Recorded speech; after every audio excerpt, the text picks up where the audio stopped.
Hello and welcome back to Let's Play Pyre. Without further ado, Liberation Right against the Fate. Hedwyn's liberation is at stake versus Dalbert's liberation. No matter what, I think there is still this is a good outcome either way. Both people, for that one and for the reading one, we shall do this. It's so hard to read Bertrude's writing. It's very almost Shakespearean, I suppose.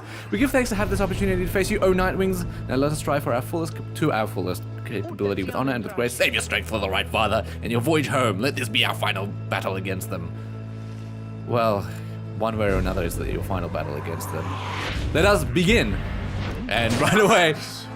By the way, this is me commentating in post because for some reason, Adobe Audition has this. Sometimes it won't actually save your work, if you'd believe. By the way, I can, what's the word? Confirm now, you cannot heal your Pyre above 11 using Hedwyn. Now, of course, what I'm doing here is I'm moving Bertrude down, try to banish one of the opponents so that I can then create an opening for Bertrude to at least slide down one of the wings and at least that way get a score. Now this is very worrying seeing this because I don't normally watch my episodes after I've made them. I just sort of slap them together in Premiere and then and then just upload it and forget about it. Set and forget. That's the way I do things. Oh, this is dangerous. Ooh, he kept throwing back and forth. He was preparing for a jump. Voila, did that get in? No, it did not. I'm seeing a lot of strange lag. I cannot believe I let that happen. That's what happens when you let Volfred too far forward. Should keep him a little bit back. Yeah, I'm seeing this strange lag happening in my video recording. How long has that been there? That needs to get fixed. Oh dear. And where's the Celestial Orb? Ah, it's right in... The enemy has possession of the orb. Oh, and the... oh. That looked a little bit frisky, but it's in. It's in. That is the benefit of having the Star Splinter on Bertrude. Hear us now, O noble Jamu, we beseech you. Surely we cannot prevail without your aid. If you ever have heard my prayers, I beg of you, please smile upon us now. Whether from his prayers to the scribe or simply from Dalbert's resolve, something comes across over your fellow exiles here. If they are banished now, they shall not soon return. This is terrifying. This is really bad. I cannot afford to get banished. People like Hedwyn is absolutely important in being able to fight off the opponents. Moving Bertrude up, hopefully to get her down the wing, and she did not get banished. So luckily, because Bertrude takes a very long time, she has low hope, she takes a long time to respawn, and alas, we got the goal. Again, same thing over and over again. This is how I practice. Get rid of one of them and then follow up with a Bertrude play, like so. Too straightforward. And keep Volfred on the back line just in case they get through. Maybe I'm talking over the music. The music is really freaking good in this game. Oh, the lag is terrible. Oh no. One of them got out, but yeah. Despite having Hedwyn banished, I can still score. Oh, and going for the win. Let's see how is this done? Is it going to be through a Hedwyn cheese strategy? Get infinite stamina and just run in? Ultimate disrespect. Oh no, not even. Just keep all three up and she shoots. She scores. Beautifully played, if I don't say so myself. Nightwings proved their worth. Noxalas. Their adversaries they defeated utterly. Thus ends the liberation rite. And thus the scribes have chosen the exile appointed by the Nightwings shall be free. I don't like your tone when he said that. Absolved of all misdeeds, return to glory in the Commonwealth. His adversary and all others shall remain to carry out their rightful sentences. Alas, my son, once more it seems that I have failed you. Father, wait! What could his freedom to us anyway if we would be of course, mercy kill. Mercy kill. I did them a mercy by keeping them together. That is something I'd considered before. We did it. Then I guess that means I have to go. I broke my vow to her that we would all go free together.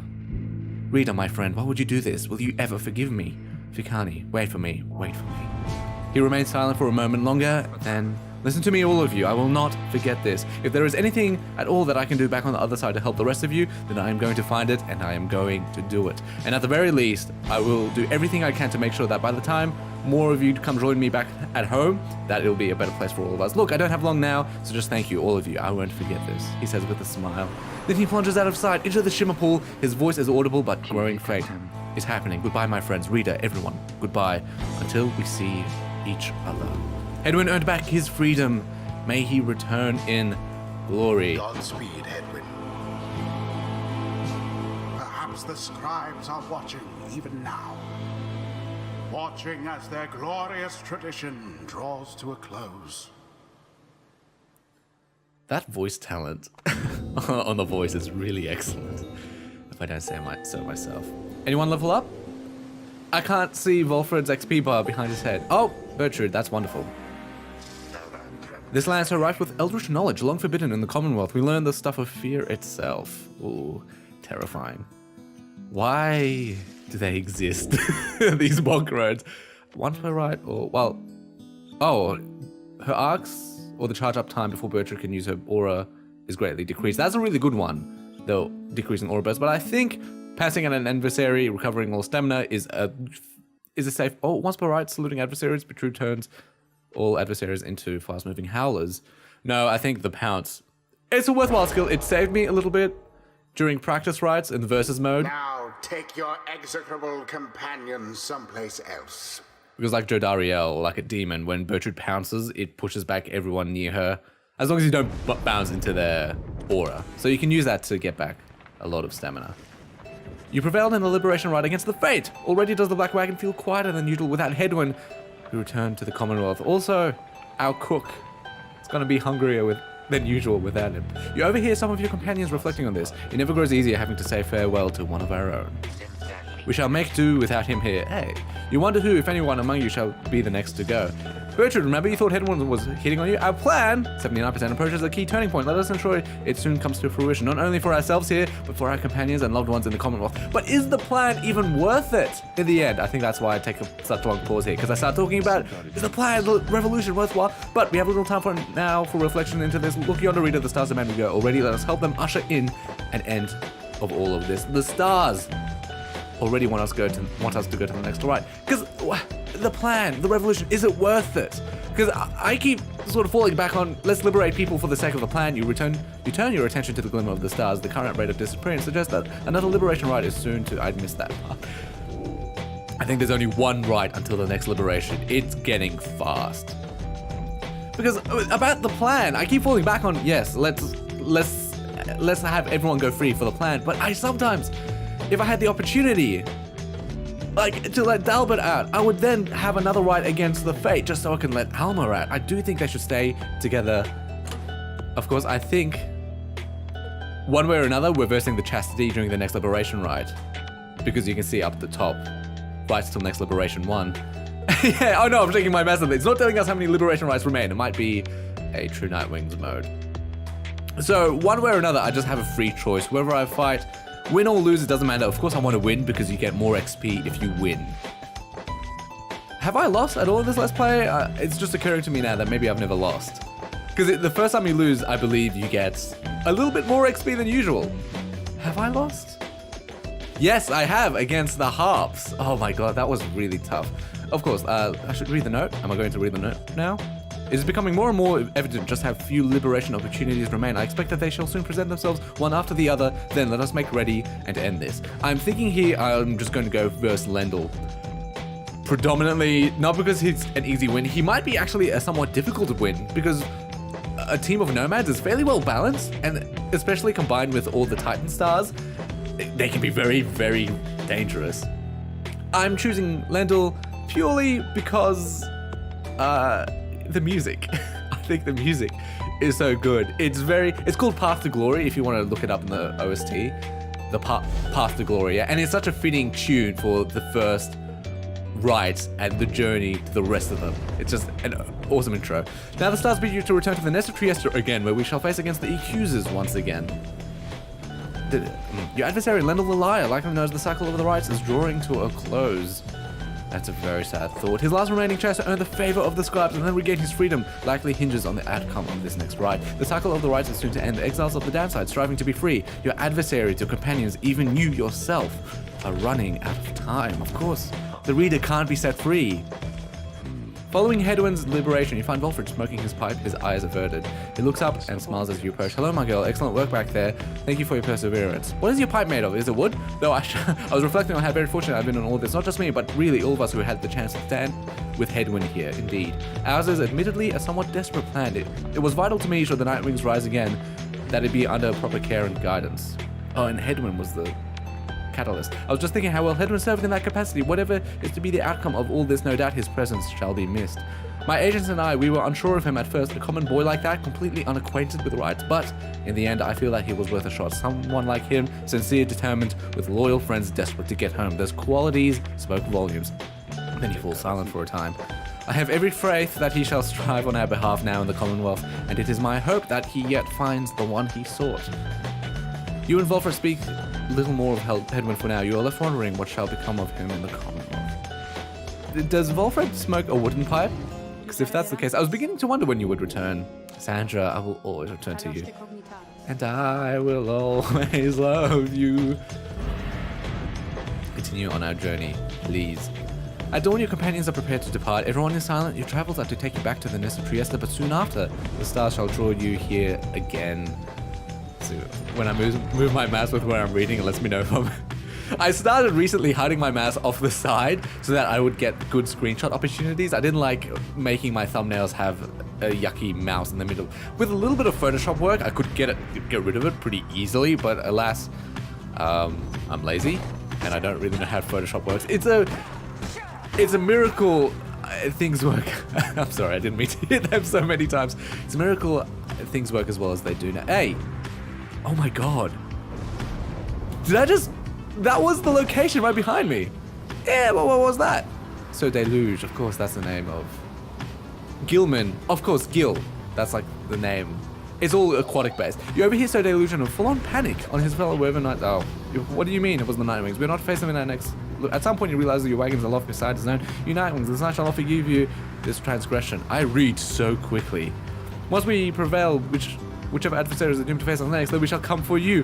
Oh, spoiler alert, they do not succeed. God, we must this night be forced to fly so far above the ocean. Yeah, spoiler alert, I believe they lose against the Pyre Hearts, against Tamitha. And it's a bit not fitting, I guess. Yeah, this is where we find out. Amazing how I didn't realize that right away. Let's play blindness is a real thing, so you sense an unusual presence here bearing word of your adversary Lendl, or you sense the presence of your adversary Tamitha here instead.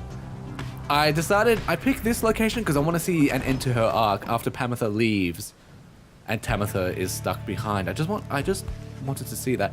Your senses guide you to a scrying pool somewhere in the monolithic stonework of Blackshore, and you look upon the waters. Soon you experience a vision of Tamitha, who stood against Sir Deluge and the Pyre Hearts and the next right. We share a common enemy, you realize, Sir Deluge, so you've done us all a service through your losing... Oh, keep me... Go and gloat. Oh, I almost pity you. Ever does your Commonwealth train you to despise my kind? The visions fades. It seems the essence prevailed against the Pyre Hearts sometime not long ago, gaining the favor of the scribes. You wonder where the paths have taken them since you returned to the Black One again to pursue your vocations. Sweet Jesus, past me. You read way too quickly. Am I going to check Sandra? No, I'm not. Yeah, and you see, they're still at the bottom. The Tempers, they seem to be almost perpetually stuck at the bottom. I would love to see them up, like, in a liberation ride again. You'd probably have to throw a couple of rides against them in order to achieve that, though. Now, unfortunately, at this point in the game, mentoring anyone won't have a major impact. No one's going to level up. It's a bit worthless, so now I immediately regret choosing mentor. Maybe I should have chosen instead. Oh, okay, you asked Volfred to explain to you in his own words the histories of the 8 scribes and speak to how their varied backgrounds form the basis not just of the rights, but of the Commonwealth. Aha! Further lore. I choose Volfred, I don't know why, he's not going to level up, it doesn't matter. I sometimes fear the spirit of the teachings of the scribes is already long forgotten back where we came from. Go back to where you came from. What was I saying just now about... Oh, of course. I was about to mention, in my first playthrough of the game, I always chose vocations. I always did vocations, always leveling people up. So I had, by the end of the game, something like 2 or 3 level 5 players, and almost everyone was past level 4. First off, check the shop. No. Yes. No. I don't know why I'm so interested in reading the planner. I already gleaned all that there was to glean. Hey guys, come on in. Say now, whatever happened to that smiley headwind guy? Did he really get out of here like I've been hearing? Whoa, hold up. You know about people are able to get out of here? How do you know that? How do people know that? Click on him. I dare. Click him.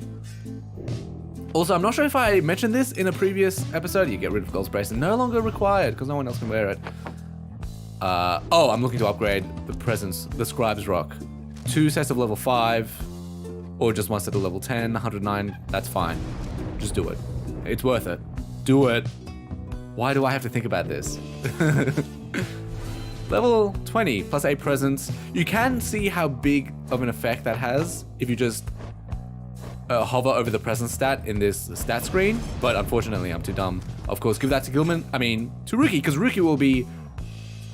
Yeah, Rookie will be frontline. Could Rookie level up? I wonder. It'll be Rookie, and then Volfred, and... So Rookie as our main attack, Volfred as our defense. I'll keep Bertrude as well, because I could have a Gilman, for example, for another attacker, like Rookie, but I want to hedge myself, go a little bit risk-free. Why am I clicking him? Just the way it goes sometimes, Dad. 8, Dad, I mean. So I'm just hedging myself a little bit, having Bertrude, who can also do a little bit of defense as well as attack. Anyways, I think it is time now to read the next chapter. The 9 Triumvirates. Really? In the words of Hawub the Swallow the Accursed. Man, there is a lot of dialogue. Yeah, here we go. At first I find it much too difficult to read, much less to write, even to grasp the quill. But the Horned One, Mer, implored me. He said that this is the greatest gift that he could give me in return. In return for what? I asked. In return for his life, he said. But I did not save your life, I said. You did, he said. We fight about this still. Mer is stubborn more than I. Now herein, and by his leave, I chronicle the 9 Triumvirates, for I am of this land, unlike the rest, who wish to leave. We knew not everyone could leave who wanted. Seldom would the opportunity arise. Thus did we organize the striving for the chance into 9 sets of 3. This is an imp writing. Imagine how clever or intelligent this imp must be to be able to hold a pen or a quill and write. And I like how it's in his writing style as well. You can see it's very rudimentary. The accusers formed under Golathanion. He is a big man. He values justice, loyalty, and steadfastness. Golathanion, he says, that the accusers take their name from one of his most accomplished legions from his former military days. All among them, in fact, served the Master General at one time. They represent the stoutest-hearted people of the Empire who hold true to Mer and Golathanion to the end. The golden colors of the raiments are reminiscent of the golden shining armor as his claim. Ever shall they seek out those with the truest spirit and the strongest sense of purpose to replenish their ranks. And it's interesting to think about this. How do the Triumvirates now reflect upon their old virtues? The Fate. Come on. The Fate united under Manymane, the Alpha Chief. He is brash, but follows his traditions. He prizes faith, discipline, and honor, qualities he seems to lack at first. He formed the Fate under the precepts of olden bylaws of his 4-legged ancestors. They believe in a certain natural order in the way of things. Manymane wanted the Fate to likewise show respect. Initially, he only chose from other curs. He, however, urged the Fate to replenish the numbers from any race or ethnic group thus willing. Thus shall they anticipate what is to come with open eyes and minds, and never frown upon what is in store for them. So they were meant to be kind of like a purely all-cur group, but a commenter pointed out that their colors tend to be... Oh, wait. Damn it, what did that commenter mention? The colors seem to be a little bit mixed with the dissidents. Come on, open up. I can't. Open up! Here we go. I myself, however, did form the dissidents under the simple tenet, those who do not belong, belong. The other scribes, some of them showed at first reluctance to allow an imp and one accursed what does that mean? To designate one of the 9 Triumvirates. But Mer, the Horned One, stubborn as he was, stood by my side. In time they came to understand, for I remained as ever at their side, a living bit of proof of their absurdity. The dissidents are an extension of my oddity. Those who do not adhere, they are not to be discarded, underestimated, or dismissed. They are necessary as those against whom they rebel. Funny to think the dissidents now are an all-cur group, which would be more fitting with the Fate, no? And, bringing that up. Yeah, the Fate. The Fate's Triumvirate their current loadout would fit a lot better for the dissidents. I have no idea why it takes so long to move on. The Withdrawn did spawn forth from the wild witch Melith, in whose vigilant pursuit of the unknown and unknowable I always felt a certain kinship. Whether the Withdrawn were Melith's kin by blood, or merely worshippers, worshippers. We trusted one another not to ask or care. What mattered was that Melith chose the most audacious minds who stopped at nothing short of the impossible. Though ever distant, the withdrawn revealed to us such truths about the lands which lay long hidden even to one such as I. Their knowledge ever waking into newfound depths of consciousness, they lead us all to better know ourselves. And again, compare that to the current withdrawn blasphemers.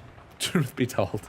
The Pyre Hearts, they all follow in the path forged by the Underking Oris, whose many mighty deeds exceeded the smallish stature that somehow contained him. He is the most spirited triumvirate, their courage unfaltering, their hearts full. They live always with vigor, and perhaps they die with it as well, compared to, Sir Deluge right now. They are the Underking's own kind, as at home above the seas, as in it, never ceasing, ever longing as they do for something more. The Underking chose wisely for these qualities and teaches that a life devoid of passion is a life devoid of life itself. The burning passion is the fuel that drives the Pyre Hearts and in turn us all.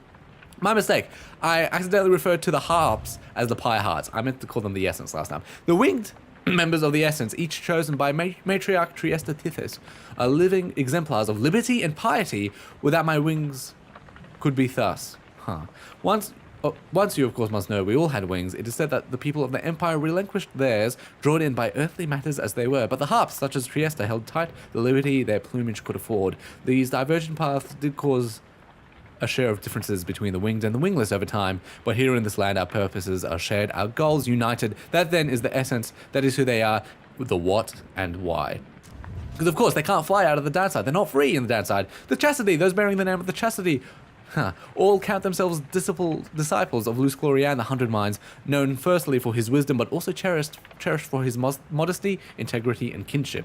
Glorian's priority in forming his triumvirate was to instill in all his subjects a deep-seated deference and respect for the rules governing the liberation cycle. The cycle of the rights needs to be respected to be understood, and needs to be understood to be respected, Glorian said. Thus, the chastities emissaries of the cycle should they earn back their liberty, and they shall spread enlightenment itself, and all of us shall grow. Did I mention this earlier? But I believe all the talismans you get, the special talismans for your triumvirate that you get, the tempers, Myr the Horned One, formed the tempers upon his own ideals, ingrained in his triumvirates are basic truths about the dual roles of strength and gentleness. The Horned One, he has had a dualistic nature for as long as he and I consider each a friend. The stories I am told about Myr's youth describe no one I know. All of us are capable of more. I once was an imp that could not write. Myr once was a man that could not think. The Tempers once were ordinary folk who now are demons, Now, they rise to greatness, always striving, never overreaching. They are not like Myr himself. Rather, they are what Myr wished he could be.